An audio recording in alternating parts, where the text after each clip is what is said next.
जो female lady staff हैं, सैफ अली खान के घर में काम करने वाली जो नर्स हैं एलियामा फिलिप, इनका जिक्र हो रहा है। आइए इस पर भी एक नजर डाल लेते हैं जल्दी से कि मुंबई पुलिस में इन्होंने जो अपना लिखित बयान दिया है उसमें किन किन बातों का जिक्र है, उन्होंने साफ तौर पर अपने बयान में क्या लिखा है आइए आपको ये बता देते हैं। उससे बहुत सारी इस केस में क्लैरिटी आ जाएगी। मैं एलियामा फिलिप पिछले 4 सालों से फिल्म अभिनेता सैफ अली खान के घर पर स्टाफ नर्स के रूप में काम कर रही हूं।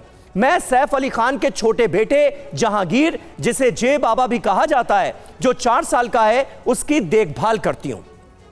सैफ अली खान और उनका परिवार इमारत की 11वीं और 12वीं मंजिल पर रहता है।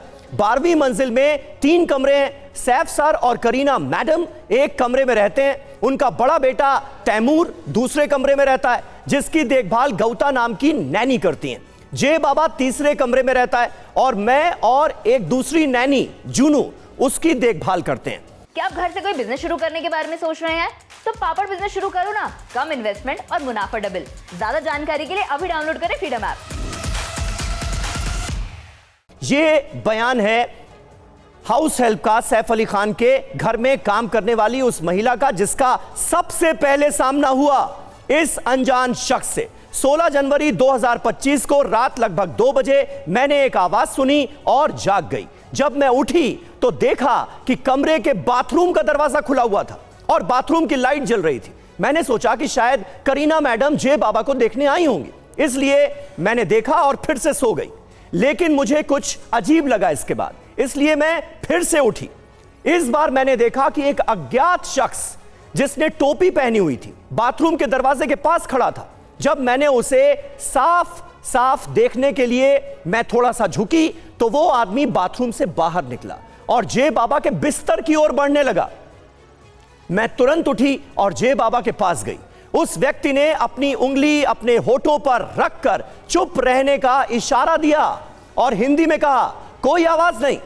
इस बीच जुनू भी जाग गई। उस व्यक्ति ने उसे भी धमकी दी और शोर ना मचाने को कहा। जब मैंने जे बाबा को उठाने की कोशिश की तो वो व्यक्ति मेरी ओर भागा। उसके बाएं हाथ में लकड़ी का एक सामान और दाएं हाथ में एक लंबी पतली हेक्सा ब्लेड थी। धक्का मुक्की के दौरान उसने मुझे ब्लेड से मारने की कोशिश की। मैंने अपने हाथों से बचाव किया, जिससे मेरे दोनों कलाई और बाएं हाथ की बीच वाली उंगली पर चोटें आईं। मैंने उससे पूछा, तुम्हें क्या चाहिए? उसने जवाब दिया, पैसा। जब मैंने पूछा कितना, तो उसने अंग्रेजी में कहा 1 करोड़। इस स्थिति का फायदा उठाकर जूनू कमरे से बाहर भाग गई और मदद के लिए चिल्लाने लगी। उसकी चीख सुनकर सैफ सर और करीना मैडम भी कमरे में आ गए। सैफ सर ने उस व्यक्ति से पूछा कि वो कौन है, क्या चाहता है। उस व्यक्ति ने सैफ सर पर लकड़ी और हेक्सा ब्लेड से हमला कर दिया।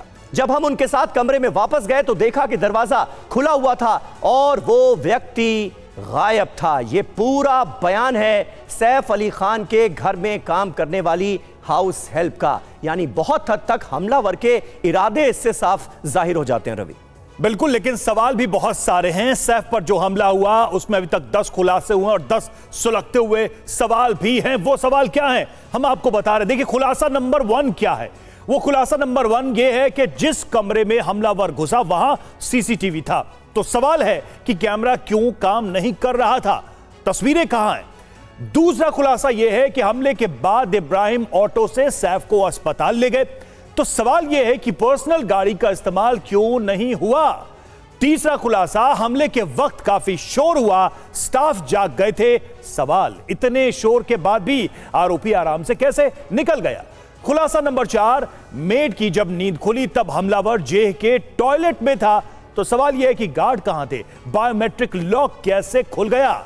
खुलासा नंबर 5 ये कि हेक्सा ब्लेड से सैफ समेत 3 लोगों को घायल किया उसने। तो सवाल यह है कि सैफ से कमजोर दिख रहा हमलावर इतना हावी कैसे हो गया। खुलासा नंबर 6, मेड ने जब देखा जब वो जे की तरफ बढ़ा तो सवाल यह है कि हमलावर के निशाने पर सैफ का क्या बेटा था, क्या उसको किसी तरीके से नुकसान पहुंचाने की कोशिश। खुलासा नंबर 7, हमलावर ने 1 करोड़ रुपए की मांग की। तो सवाल यह कि क्या जे को बंधक बनाकर पैसा मांगने का कोई इरादा था इस हमलावर का। खुलासा नंबर 8, सैफ के परिवार को बचाकर कमरे के बाहर से बंद कर दिया। तो सवाल यह कि बंद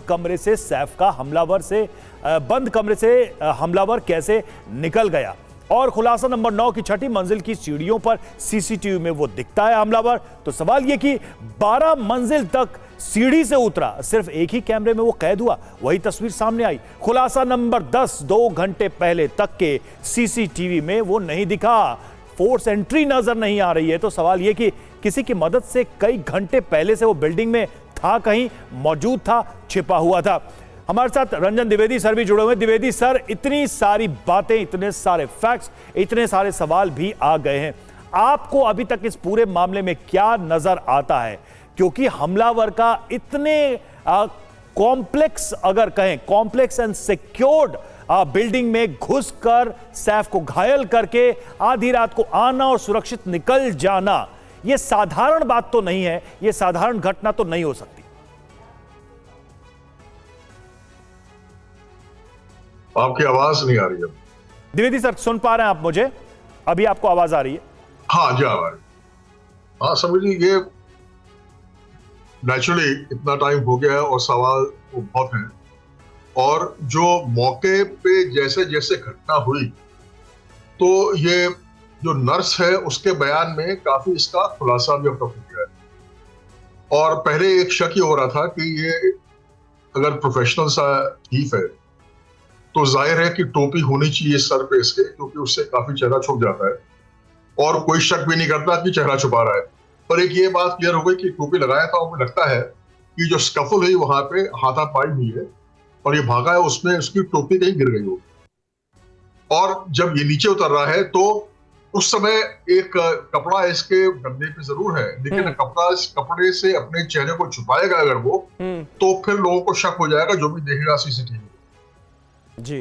और देखिए, एक इसके 2-3 पहलू है। एक तो सैफ अली खान साहब का अपनी सेहत की बात है कि आउट ऑफ डेंजर है, लेकिन क्या नुकसान पहुंचा है और कितना लंबा चलेगा इसका खुलासा नहीं किया है, तो बहुत ये चिंता की बात है।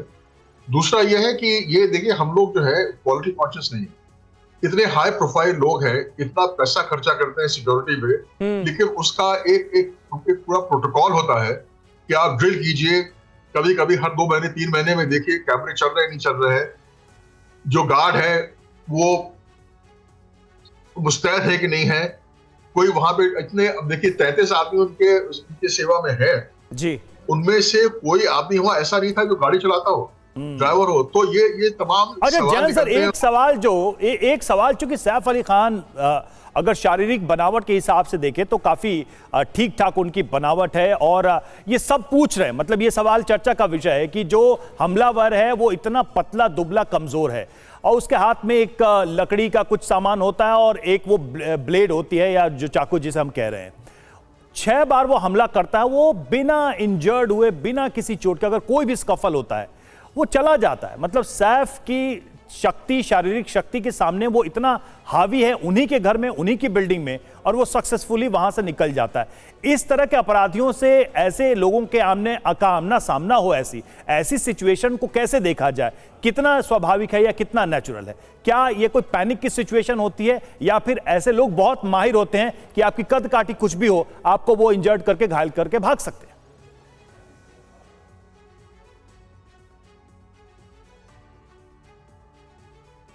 आवाज चली गई आपकी? नहीं, आ रही है। देखिए,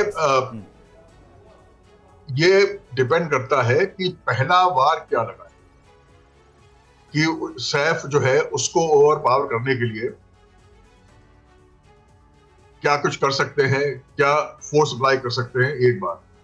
दूसरा, उनकी चिंता ये भी रही होगी कि छोटा बच्चा वहां पे है, हमलावर ऐसा ना हो कि वो दौड़ के बच्चे पे चला जाए, तो इसलिए इसका भी ख्याल रखे होंगे वो।